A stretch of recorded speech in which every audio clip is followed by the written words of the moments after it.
Hello, and welcome to the ADCES podcast, The Huddle, Conversations with the Diabetes Care Team. In each episode, we speak with guests from across the diabetes care space to bring you perspectives, issues, and updates that elevate your role, inform your practice, and ignite your passion. I'm Kirsten Yale, Research Manager at the Association of Diabetes Care and Education Specialists. Before we get into today's episode, I have an important announcement. August 2020 marks 1 year of The Huddle.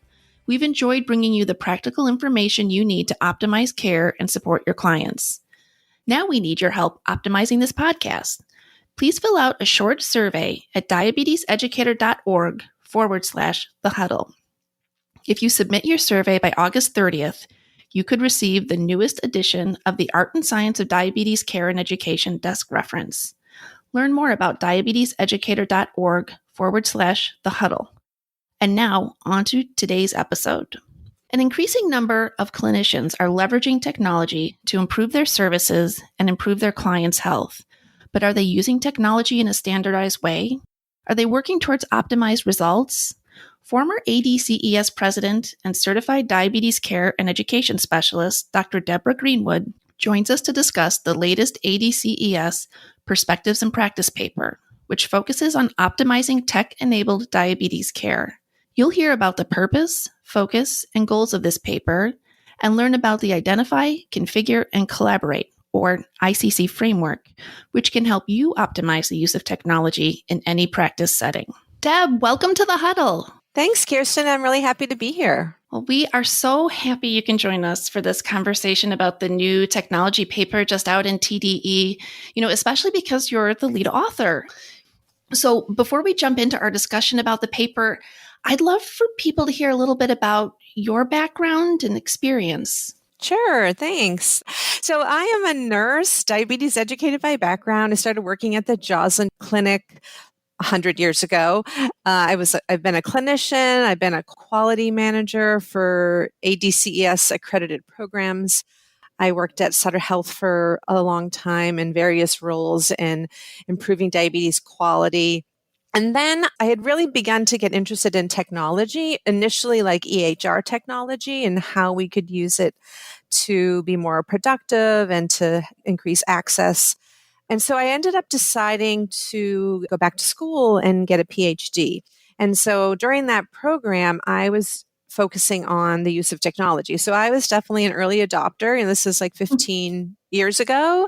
And when I started thinking of all of this and, focused on remote monitoring and how to really empower people to use technology in their own care and how to use their own data to really learn about, living with diabetes.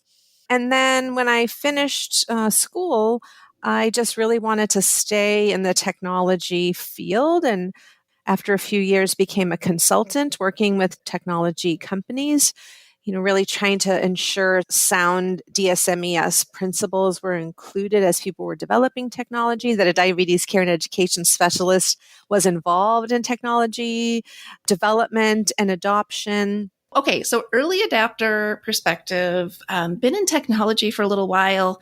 What was the catalyst for developing and publishing this paper, which is really focused on optimizing technology? So I'm gonna go back up a little bit. So in 2015, I had the great privilege of being president of what is now ADCES. And when I was president, we were working on our strategic plan. And so I really wanted to bring technology kind of front and center for the association and for educators. And so at that time, we started a technology work group, which is actually now the technology committee. And then fast forward 2017, I co-chaired the revision of the national standards. And while we were doing that, we did a kind of a separate literature review to make sure that we incorporated technology into the standards. While we did that, we realized there was a lot of evidence and a lot of literature out there. So at the same time we were working on the standards, we decided to do a systematic review of technology-enabled self-management. And that paper was published in 2017, which we created this technology-enabled self-management framework, which we fondly call the TESS framework. So that paper has been fortunately well received, and a lot of people have downloaded it. And it's kind of, I think, helped us to see, while we were creating this kind of model around technology-enabled self-management, there was a gap in how diabetes care and education specialists can actually apply the principles from that paper and chronic care model and other models, can actually apply them into practice. And so we kind of did some thinking around what would need to be done to try to look at the application of technology in a systematic way.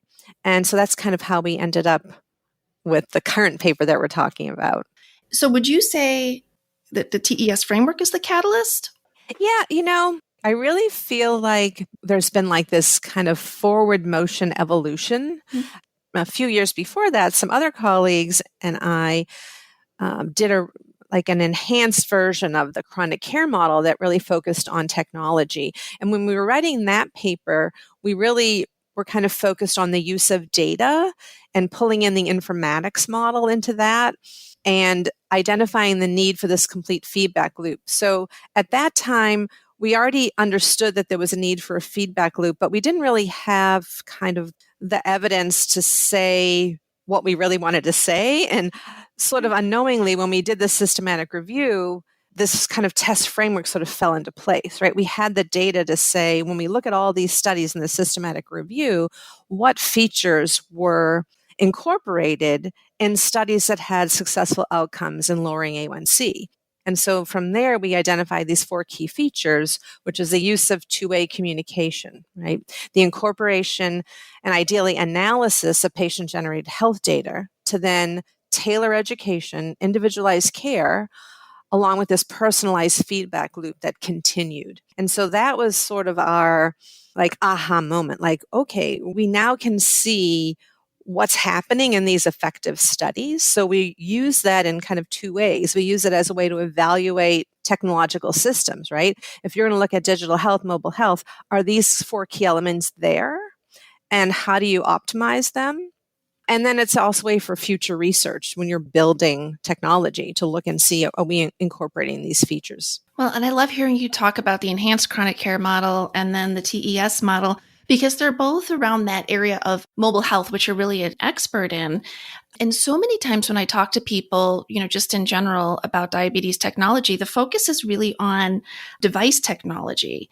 And the big picture or the big landscape of diabetes technology is really what you're talking about with these models, the TES model, and then the ICC model, which I think you're going to talk about in a little bit, uses device technology. We know that. So the mobile health optimizes the device technology?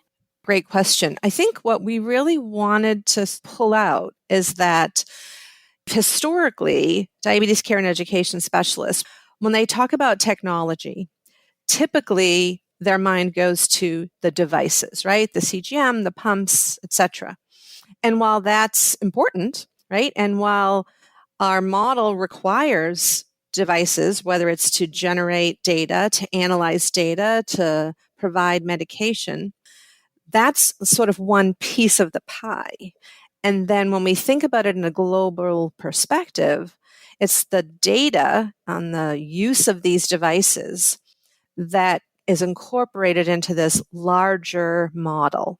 And that model we like to think of as more of a care model of using technology, right? So it could be technology-enabled self-management, or it could be more of a population health framework, right? Where technology is driving segments of population. But I think a big goal in this paper was to sort of elevate the conversation that when we talk about technology, that we need to think of both devices along with the broader care model. Does that make sense? Yeah, it totally does. Would you say that the technology is extending the ability of diabetes care and education specialists to serve people with diabetes? Would you say that maybe that's one of the goals of the paper? Yeah, definitely one of the goals of the paper. So, I think first of all, we know that most self-management occurs at home, right? People are self-managing on their own, 24 hours a day, 7 days a week, 365. So technology can really assist them in self-management. At the same time, diabetes care and education specialists can incorporate technology to improve access to care and education, to augment their care and education in between clinic visits. Again, we're talking the model of care. To really prevent or reduce therapeutic inertia. We know it's very well documented that people are not adding medication when needed. I mean, there's a lot of things that are happening in the kind of current traditional world. We're using an A1C to make changes, right? Every 3 months. This is an opportunity, having constant access to technology and data to really hopefully improve that or reduce that therapeutic inertia. And our hope, this paper is helping to do this in a systematic way to make it easier. Coming from the TES model and the enhanced chronic care model, you and the authors of this paper developed a really cool model that kind of shows off the big pieces of this paper. It's called the ICC model. Can you walk us through that? Yes, the ICC model, Identify, Configure, and Collaborate, is really a way for diabetes care and education specialists and really any clinician, any healthcare professional to optimize technology-enabled services in a standardized way. And we really believe diabetes care and education specialists are well positioned to really kind of take the lead in this role, to advocate for technology integration and adoption, and using this framework in practice. And as I said, not just for individuals, but also for populations. So ICC, again, Identify, Configure, Collaborate, is a process. And there's a lovely infographic. And so if you're looking at the infographic, you'll see that there's a gray arrow, and they go both ways, because we don't want people to think about this as a linear process or even a circular process, but that it's ever evolving. As one technology comes in, you might be in one part of the framework, and then as it's an opportunity for a new technology, you might be in a different part of the framework. So we really want it to be very flowing to really help people wherever they are in the process. So the first phase is identify. We want to identify the right technology for the right person at the right time. But I think what's really key here is a discussion. And we talk about using shared decision making in the paper. So hopefully listeners are familiar with that, where you discuss kind of all options. And then together, the clinician and the person with diabetes decide together on what's the best technology for them, for their needs, right? You focus, there's definitely an assessment piece that's involved in there. I think a key when we're looking at identify is to really, again, have that shared decision making so that no healthcare professional bias is included in this process. How do you think we begin to alleviate that bias? I mean, we know it exists, and we know that bias causes therapeutic inertia. Is getting more comfortable in using technology an avenue there? Or what do you think? What are your ideas? It's a really good question. I think there's not one answer, right? I think it probably depends on the person. But I think recognizing there's bias is probably the first step. And if anyone attended the ADA virtual scientific sessions in June, there was some fabulous presentations on bias. And one speaker that talks a lot about bias in technology and identifying that there's a huge lack of access for people of color, for people low SES, older adults, due to provider bias, basically making assumptions that certain individuals would either not be able to use technology, would not be able to afford technology, would not understand technology. It's really a shame, because the reality is many people can use technology, and trying to take that individual bias out, I think, is essential. I think when I look at identify and I think of assessment, I also bring it back to our position paper on the 4 key times for DSMES. I think we could think about identify in the same way, right? Anytime a new diagnosis, an annual assessment, not meeting goals, during transitions, etc., that's a time to think about, is there technology that can support the person with diabetes and the care team to help overcome what's going on, or make their life easier, right? Improve outcomes, improve quality of life. Well, I think we're on the right track here, just even talking about it in this context with technology. What I've learned just by talking with diabetes care and education specialists and listening to them, that this profession is very aware. So simply by bringing it up here, I bet you can lessen and alleviate some of that therapeutic inertia. Yeah, that's certainly one of the goals of the work that we're doing. So what about these next two? There's configure and collaborate. Yeah, so configure is the process of helping the individual set up the technology based on what the needs of the technology, as well as the user preferences, right? What'll work for them, the treatment plan, the need for ongoing support. We identify some particular areas in the paper to think about.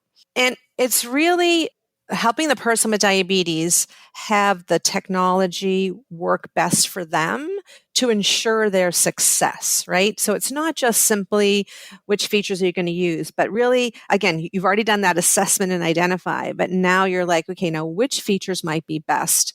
A simple example might be someone new to CGM and they're having challenges with hypoglycemia. So when you're setting alerts, you're going to choose alerts based on maybe identifying them when their blood sugar is higher so that they don't go too low, right? Or maybe if the blood sugar is high all the time, you're not going to initially start them off with a high alert that's going to make their alarms go off all the time, right? That's going to make them frustrated and not want to use technology. So you're really trying to create this process so that you can build success.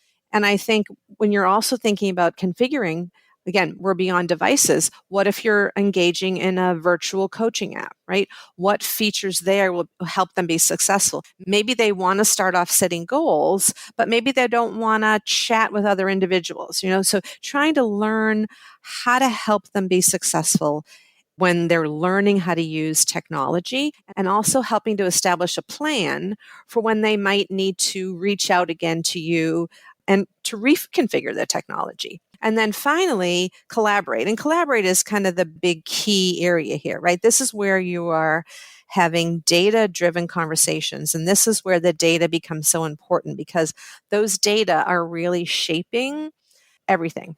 They're shaping the education, because now you're making education meaningful because you're tailoring it based on their individual data, or if you're doing populations, maybe segments of people on their data. You're continuing to use shared decision making as you're having these conversations, but everything is really meant to be important and meaningful to the individual, right? And this is where we can put that test framework into action, right? Because we're going to have two-way communication. We are going to use the patient-generated health data in whatever form we're getting, ideally analyze where they're showing us patterns and trends, future state, or even some now use AI to make that even better synthesized data. And then you are, again, as I mentioned, you're individualizing education, you're tailoring things, it's personalized. And then this feedback loop that keeps moving as they make changes to their care plan or changes to behavior or medication, you keep evolving. And then you look at data as things change. And that is definitely an ongoing cycle. Well, I love this, the awareness, the setting people up for success. Can't wait for people to put it into practice. So one example of how this framework is very fluid is, say, for example, you had someone who was starting off on CGM, right? You've identified the right product for that individual with the right goals. You've configured their settings. You're collaborating. Now they're interested in coaching, and you'd go back maybe to the identify phase where you look at what options are available, see maybe which ones their insurance cover, what features the different coaching has. Do they want a live person? Are they okay with automated? And then you would configure that. But maybe now you think they need a smart insulin pen. So you would kind of go through these stages based on what technology was available and what was needed and where the healthcare team was discussing, if that makes sense. It makes a lot of sense. It just reminds me, listening to you talk about the diabetes care and education specialists and how they can leverage this technology, it really creates a picture of the DCESs as trailblazers or leaders. I mean, is that intentional? For sure. I think diabetes care and education specialists are like one of the first group of healthcare professionals that really use data, right? We've been using data way back when, blood glucose monitoring was first initiated as a way to manage diabetes. We were using patterns and trends from finger sticks. We were helping people make changes to their behaviors by doing pair checking, checking before and after meals. So we have always been using data. That's been the cornerstone of our practice. We understand data. And so I think diabetes care and education specialists can really help the whole care team to learn how to incorporate data into practice. We know that as people engage in, say, primary care, those visits with their primary care providers are short, right? They're often only 15, 18 minutes. Diabetes care and education specialists are very uniquely qualified to look at data ahead of time, analyze data, generate thoughts, and then share those thoughts and those ideas and recommendations with the healthcare team that they can then maybe incorporate into their treatment plan. And that hits on something, that area that's really fascinating to me in thinking about artificial intelligence, and that, the diabetes care and education specialists work so closely with the person with diabetes to really understand their behaviors. And that's what is driving a lot of our technology change these days. But okay, that's just my tiny crystal ball, but I would love to hear about your crystal ball. Where do you see technology in the future and the role of the DCES with technology? It's really interesting. The fact that this is coming out now in this time of COVID-19, I find this also fascinating because all those barriers of why we couldn't do it or why we couldn't add technology, that people weren't trained to do it, it would take too long and all these issues. And now like overnight, we have access, we have remote monitoring, and we are doing telehealth and we're using data, and the experience is actually improving care already. I had a conversation with a clinician recently that she was saying that now her visits are much more productive than they used to be because of telehealth. They're planning ahead. Whereas in the past, someone would come in, she would download their data, they would look at it, or maybe not. Maybe they would forget to bring it. They wouldn't have access to, say, BGM or CGM data, and they would waste a lot of time. Now they're prepared. So a day ahead, they're making sure they have all the data they need.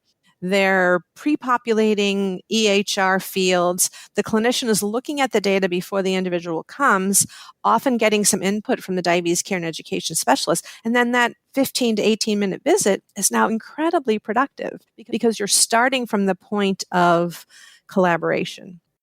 Just hearing you talk a little bit about COVID and telehealth and remote monitoring, do you think telehealth will push remote monitoring for all people with diabetes? And even, I'm not quite sure how often it's used for people with type 2 diabetes, but do you think telehealth will have the opportunity to push remote monitoring? I hope so a lot. Unfortunately, there's always the issue of reimbursement and what that entails. And so while there's not always access, I'm hoping right now people that are using, for example, CGM in areas that aren't technically FDA approved, like in hospitals, I'm hoping people are doing studies right now to be able to collect data to prove cost effectiveness, to prove improved outcomes so that then we can keep moving remote monitoring forward. Because remote monitoring really, I think, is the key for improving therapeutic inertia and just having constant access to data, the ability to make changes in a reasonable amount of time. Kind of the world that we live in is typically, an A1C is done every 3 months. And if you're seeing a healthcare provider every 3 months, there's always reasons why your average might be high. I've been to a wedding and so I was eating more than normal, or I traveled and I was doing more than I normally had. And so my A1C has been high. Give me opportunities and let's wait a few months. And so you can easily see how a year can go by before medications are changed or behaviors have changed. But when you have remote monitoring, you have the ability to see things in real time, and you have the ability to see things a week, 2 weeks later, 3 weeks later, and you can make changes that are really based on the data. And I think that's the goal. And I think that this is hopefully what we're going to learn from this crazy time right now, and hopefully we won't go backwards. Yeah, and when you were talking about the increase in remote monitoring, number one, I love the way you talked about people seeing their data in real time, because that is, when people are living it, that might be what actually makes them change instead of hearing it retrospectively. Yeah, I think there's a huge opportunity for people with type 2 diabetes who are not even taking insulin to recognize how much their blood glucose can change based on their behavior. I think it's a huge educational tool. And I think if someone then is involved with, say, a mobile app that has coaching around that, again, whether it's real live, whether it's artificial intelligence, but if you're taking data and you're putting some context to it and you're helping people in real time make decisions, there's huge opportunity for learning. One of the recent presentations, Dr. Rich Bergenstahl talks about thinking fast and thinking slow, and how there's kind of two ways to look at data. And thinking fast is the real-time data, right? So what do I do today? What do I do in the moment? What do I do now? But then thinking slow is that retrospective look at data, really looking at patterns and trends and trying to kind of understand the framework with which within you're living. What were you thinking? How is everything kind of coming together for you? And I think remote monitoring can really do that. I love that the more data we have and the more fast and slow thinking we're doing, we need more diabetes care and education specialists. But that amount of data is just going to create a need for more healthcare professionals in this field. What do you think the big calls to action should be as we leave the listeners? Oh, that's always so hard because I think everything's so important. But I would say when you read our paper, I would say that's number one. Read our paper and learn about this systematic approach to technology, right? Identify, configure, and collaborate, and try to think about how you can incorporate this into your practice. I think even more importantly is thinking broadly. Again, when try to evolve. So when people say technology, you think of a model of care, right? So don't go directly to the device, but think about technology in a technology-enabled world, right? That it's more than the device. It's how do we have a care model that increases access and that is sustained through the use of data. And I think just learn how to optimize the services you provide, whether it's at the individual level or the population level, and really appreciate what data can do for yourself, your system, your clients. I think understanding the value of data will really help move us forward. Well, I love this. You are leaving me thinking broadly in a technology-enabled world. So I truly appreciate that. And I know our listeners will too. And Deb, thank you so much for doing this interview, having this conversation. And I would love to do it again sometime. Thank you so much. And before we hang up, I just want to also thank the co-authors on the paper, Fran Howell, Lorianne Scher, Gretchen Youssef, yourself, Kristen Yale, Joanne Rinker, Diana Isaacs, and Melinda Peoples. Thanks again for having me. Thank you for listening to this week's episode of The Huddle, Conversations with the Diabetes Care Team. If there's one key message to take away from today's episode, it's that technology means a lot more than just devices. Follow Deb's cue to think of technology more broadly to help the people with diabetes in your practice optimize their treatment plans.